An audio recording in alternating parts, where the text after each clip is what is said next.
Forever is the strangest thing. It's shorter than you think. No think.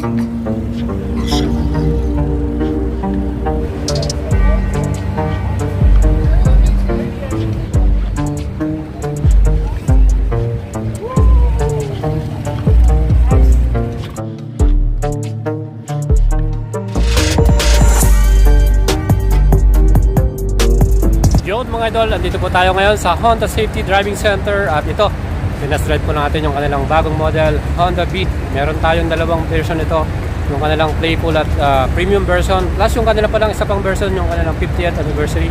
And mga idol, satisfied tayo sa kanilang performance at talagang sulit na sulit po itong ating scooter na ito mga idol. Kaya talagang gusto nyo po ng pang daily service, pang commute, perfect tong ating scooter na ito sa mga idols natin. Again, kung gusto nyo po mag-try ng kanilang mga units or mga scooter at matest nyo po sila, punta lang po kayo dito sa Honda Safety Driving Center nila at siguradong masusubukan nyo po ang performance nitong kanilang bagong scooter. Kaya mga idols, tara, punta na kayo dito. And special thanks po sa Honda Philippines Incorporated para po sa kanilang pag-invite sa atin at ma-experience natin yung kanilang bagong scooter na to, Honda Beat Version 3 mga idols. Kita naman po ninyo, meron tayong 3 version nito. Meron tayong premium version, playful version, at yung kanilang limited edition. Itong ating premium version, meron tong SRP 72,400 pesos. Well, lahat po ng mga specs, features at details ito, isa-isahin po natin lahat yan. At ang pinakauna natin napansin yung kanyang bagong body and headlight design mga idols. Yung kanyang emblem, 3D na rin yung kanyang style. Para sa premium variants lang po ito.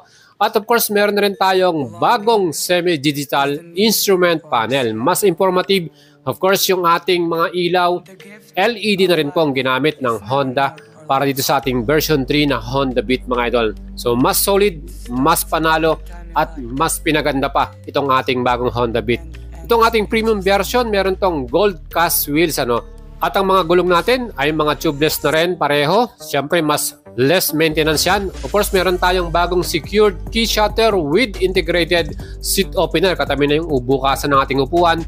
At itong pinaka nagustuhan natin, may bago tayong ACC socket charger. Pwede na natin i-charge yung ating cellphone mga idols. Bili lang tayo ng adapter. Plus ito nga, yung ating mas informative pa na bagong semi-digital instrument panel.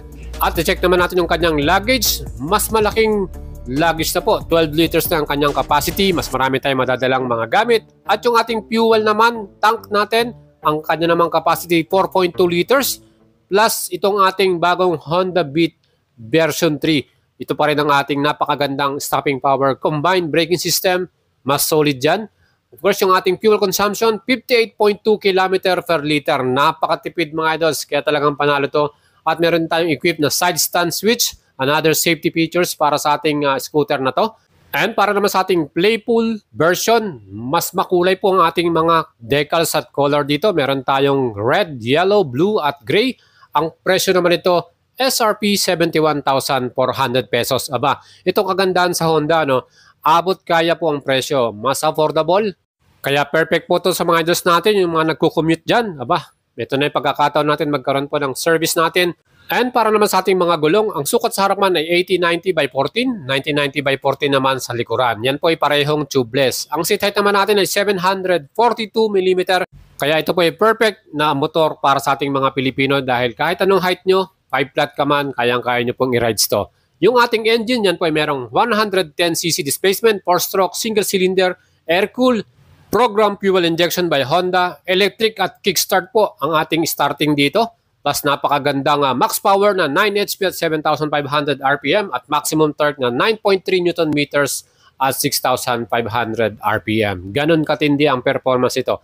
Well, yung ating pro suspension, yan po ay telescopic. Yung ating naman likuran ay single shock at ang brand po na ginamit na dyan ay Showa brand. Kaya talagang mapipil mo po na talagang maganda yung ating suspension even kahit meron tayong angkas or meron tayong kasamang passenger. Yung pong ating carb weight ay 90 kilograms. Kaya talagang kayang-kaya nyo i-maniobra to. Easy to ride tong ating Honda Beat na to mga idols. SRP po nito ay 71,400 para sa ating playful version. Ang kulay na available, gray, red, blue at yellow. And para naman sa ating 50th anniversary edition, ang kanya namang presyo SRP 74,400 pesos. Ito po ay limited edition mga idols para po sa 50th anniversary ng Honda Philippines Incorporated dyan.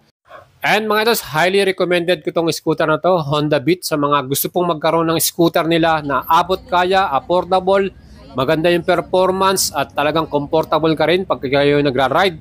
Plus, syempre, yung convenient kayo dahil meron tayong bagong socket charger na rin dito. Of course, yung ating formahan, panalo din. Kita nyo yung ating magiging actual unit test ride natin dito. At ang version po na napili natin, itong Playful version. Kita nyo yung kanyang kulay, napakaganda. Kasi talagang kursunado ko itong blue color mga idol. Kaya ito yung ating sinubukan. And syempre, isi-share ko sa inyo yung ating naging experience dito po sa bagong version 3 na Honda Beat scooter. And pinakauna nating na-notice dito sa ating scooter na to, yung kanyang design mga idol. Again, pag pinagtabi nyo po yung kanyang old version na version 2, mas maporma po itong ating bagong model na to. Yung kanyang headlight talagang mas aggressive yung datingan. And sa tingin ko itong color yellow at yung color na pula. Yan po, perfect sa mga lady riders po.